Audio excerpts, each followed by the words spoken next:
everyone that's watching. I know it's been a long, long time since I put a video out, which means I've been really busy with all sorts of stuff. My personal life has been really crazy, and also just training really hard. Obviously, uh, pulling every Sunday, try not to miss a practice. Some time ago, you know, Josh had my coach Josh had mentioned my inconsistent training schedule. He said, like, we see you for 2 or 3 weeks, then you're gone for 2 weeks, and then you come back, and you just your arms really aren't getting accustomed to the damage they're going through. When I say damage, I don't mean real damage. I just mean it's arm wrestling is it's pretty taxing. Just like when you go to the gym or do anything else like really physical. And that was the problem too. The problem was I was pulling too much every every practice. Like in my head, I was like, oh, practice is 2 hours. We got to pull for 2 hours. And I may have mentioned this in one of the last videos, if anyone remembers. And I was getting my arms were just not recovering, and so I would pull like crazy on a Sunday and then try and work out during the week, and I couldn't even like pick up the weights. I couldn't even do anything because my arms were killing me, and you need your arms to do pretty much 90% of your workouts. So he said, I want you to pull 20 to 30 minutes every practice, and that's all you're allowed to do. And I'm really, I like it because some of my teammates have caught on to that, namely Buckley and Lubo, because just they were there during that meeting with Josh and heard it, and of course I was very vocal about it too because I trust everything Josh tells me because he's been there, done that. I mean, he's a world champ. So, like I remember like a couple practices after that, you know, everyone always does the same thing. Everyone gets we pull, we're like a little pain, and we're sore, and we walk down the other end of the basement, and we're like, oh, trying to get the blood back down into the to leave the arm, and we're shaking things off, and we're cringing and stuff like that. And then you finally say, all right, I'm done, I'm done. And then one of your teammates just says, hey, does anybody get any left, or does anybody get any right? And you just immediately, as it's psychotic, you go, yeah, I'll pull. And Lubo and Lubo and Buckle like, no, he's not coming. He's done. So now I have my own teammates shutting me off, which is really funny. And I'm telling you, the results have been unbelievable. Um, getting much stronger every week. Getting much stronger in the gym every week, getting really good gains. My diet's been very, very, very good. I'm down at 242. From last March, I was 315 pounds, so I'm down a lot of weight. Putting on really good lean muscle, getting rid of some of this crap that I accumulated prior to COVID, and then more during COVID, just sitting on my ass. And I'm getting ready for these two tournaments. I get the Mass State coming up in August, and I have the New England Championships in October. So this was one of the problems I had in my personal life was I need shoulder surgery on both my shoulders. My left, it hurts. That hurts. Like just I really can't lift it without biting my teeth. Like my right is okay, but it's starting to fall apart. I got an MRI done. I had some X-rays done before last September, and my doctor said, you have no AC joints anymore. You need surgery. They have given me since then a couple of cortisone shots to get me through, and they have obviously worn off. And you don't want to get more than two because what happens is your rotator cuff will start to overcompensate, and the cortisone is not good for it, and it starts to wear it away. So then before you know it, okay, this is getting fixed, but now my rotator cuff is deteriorating. Now I got to get that, and I'm too young for rotator cuff surgery. It's usually done for old people. Like if you get rotator cuff surgery young, like you really fucked yourself up. You know what I mean? Or some people, I don't know. Some people are just predisposed to some certain injuries, but it's also what you do for a living. In my case, the doctor said, "Hey, do you bench press a lot?" And I said, "No, I don't bench press a lot." And he said, "Yeah, but you look like you bench press a lot." And I said, "No, I do other things for my chest, but I don't bench. I don't like it." And he says, "Well, what have you been doing your whole life prior to that?" I said, "Well, I've been boxing since I was 13." And he went, "That's it." So throwing hooks and just this constant out back, this jabbing and crossing and just, he said, it's very typical. He says, it's called the weightlifters, injury. But in my case, it's a boxing injury. Regardless of how I got it, I got to get it fixed. So I was stuck at a really bad crossroads where it's like, do I get it fixed and just not pull this year and waste all of this training and time and energy that I've put into this? I came so close, and then just to not do anything. Or do I do what Dave Sullivan does best and go for it? And of course, I scheduled my surgery for November. I said, "Fuck this! I'm gonna pull in these, and if I meddle, or if I at least just do really well, I'll know that even not 100%, I still have what it takes to make it in this sport." Okay. If I do really well, what's nice, what I have going for me is that like it, my shoulders don't hurt me when I press.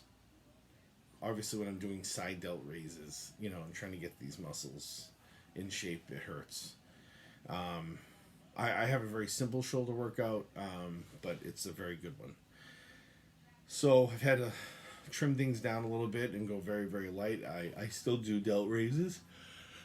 I used to do them with very, very lightweight and trying to burn them out a little bit. And my whole workout is based around a higher rep system than heavy. Every now and then I'll go heavy on some stuff, but not a lot. I just have to sort of, if I'm feeling in the mood that day. But yeah, I'm gonna go for it. I scheduled the surgery for November, so I'm gonna go for it.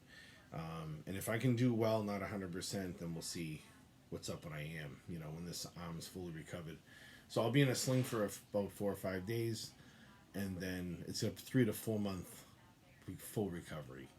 I mean, I'll be out of the sling and be able to do regular things, but I won't be able to lift heavy or lift weights for a little while. Which sucks because this left arm is pretty good. It's pretty good. It's not as great as my right, but I give some lefties a good run for their money, and I love it. I'm trying to get these arms. I don't think they'll ever be equal. I think it's virtually impossible, but you never know. You never know. I mean, bodybuilders do it. I mean, I don't want to get into that whole thing on how they do it, but it is possible. Maybe not 100%. We'll see. But I still want to get this left arm strong, so at least I can compete with it. I do enjoy pulling both sides. So that's what's been going on. I also had to kick myself in the ass a little bit because arm wrestling has taken over everything. Every day I wake up, I'm thinking about it. I'm thinking about training. I'm thinking about my diet. And I'm losing interest in not getting my other passions. I'm not giving any attention to anything else I do. Some of you guys know me pretty well, and you know that I'm a filmmaker. And I've been filming movies for quite some time. And I've completed 3 films in the past and had a nice, cool screening, but I need to do something with them. And I also have 4 other films on the editing floor that I need to put together. And one of the coolest things that just happened recently was me and my buddy Thomas had reconnected. He was my editing, filmmaking partner. We did everything virtually because he lives in New Orleans. And for a time, he was living in Berlin, New Hampshire. So we recently reconnected. So that was really good. So my partner, and he's also he's a brilliant guy when it comes to films. So now I'm back to editing and getting my movies finished. So I've started doing that recently too. On my downtime at night, there's no reason why I can't do that. But arm wrestling is still like the number one drive right now. I need to do these tournaments. I need to place well. Um, I just have to do this. I got to do it. The last time I competed, I got annihilated, and at least I know why I did. I was just in such a rush to win. I wasn't patient. I should have just waited a little bit, but I'm learning. I'm so proud of my teammates too. I want to give a shout out to my teammates that competed, and everyone like medaled. And so there was two tournaments coming up. Obviously, the major one was nationals, and my coach Josh, Rob, and JJ, they went and they did really well. Fucking Rob was unbelievable, and JJ killed it. Josh did awesome.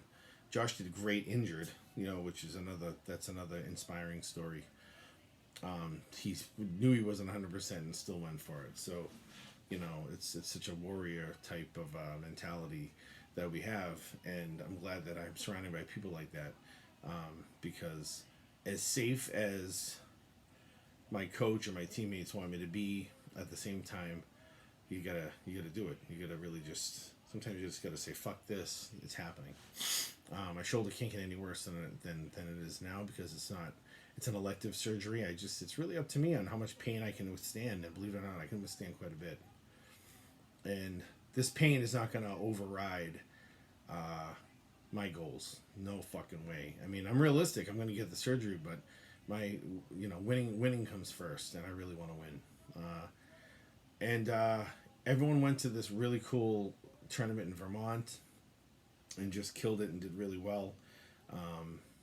So a big shout out to those guys too.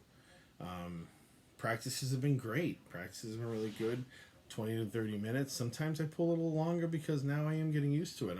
I'm in a lot less pain and fatigue than I used to be. I'm recovering a lot quicker, and I'm getting stronger, and that's how it should work. So that's what's going on now. Dropping weight, trying to get to this 230, weight class. I would love to get to 220. I think I can do it. It's trying to watch May. It's May now. We're almost in the second week of May. Jeez, it's going pretty fast. June, July, and then we got August. I got about a month and 2 months, 2.5 months to lose about 20 more pounds. I came in at 242 today. That was the lightest I've ever been in, oh my God, since my kid was 2. He's 19 now. It's, the past 17 years, I've just been walking around this big dude. But a lot of it has to do with depression, and I wanted to talk about that a little bit too. I deal with a lot of mental health issues, as we all do.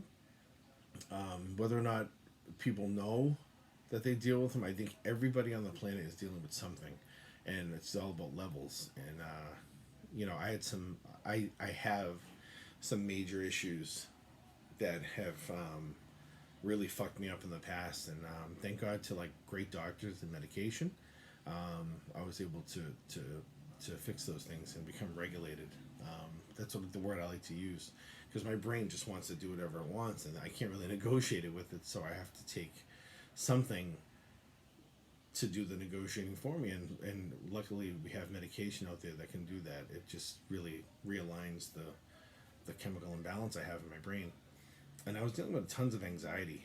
I was having anxiety attacks every day at 1:30 p.m. for some reason, right before I would leave the house to go train or do whatever I had to do, because that's usually how my day starts. I would just freak out. I would just these anxiety attacks were terrible, and the pressure of a lot of things was destroying me, and I'm lucky.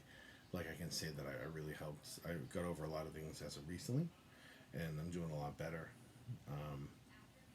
But I'm trying not to put too much pressure on myself as far as competing. You go out there, you do your best, and what happens. You know what I mean? So mental health wise, that is really where a lot of my weight came from the past. I was just very miserable too, especially when you're at a miserable job. I was teaching Muay Thai at a gym that was just not a great place, and hated it. I started to hate Muay Thai. I started to hate people. It didn't affect my coaching. You know, I loved my students, but I just started to hate things like greed, which I don't think anyone should like anyway. But like, I was experiencing greed, and I was being taken advantage of quite a bit as far as my time and financially. And the best thing that ever happened to me was getting fired from that gym. I now teach like Muay Thai at like two or three places now. It's awesome. It's really awesome. I lost something and was kind of like, oh, I don't know what to do. This was like maybe like 3 or 4 years ago, and then now all of a sudden, you know, I'm teaching Muay Thai at like three different gyms, and it's really cool. It's really cool. I'm able to reach a lot of people, and I was able to fall in love with Muay Thai again, and just connect with people, which is something I like doing, and make people difference in people's lives. You know, that's like the number one thing I love about being a coach is it's like the ability to touch someone. You know what I mean? Not physically, the ability to watch. Like nothing beats when you're trying to teach someone how to punch, kick, knee, or elbow, or do something, and they finally get it, and watching that big grin on their face when they get it. Uh, I could die a happy man after that.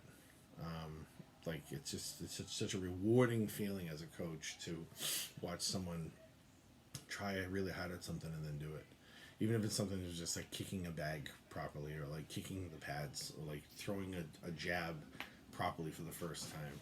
It's really cool. So on that note, if you are struggling with some mental health issues, please, please, please seek help. There's a lot of awareness out there. Don't be too macho to reach out to somebody, or don't feel like, it doesn't have to be about being macho, but whoever you are, don't ever feel like it's an embarrassing thing, because I was lucky enough to really use my mental health issues as a way to succeed. Okay, and you're probably wondering, how could a crazy person do that?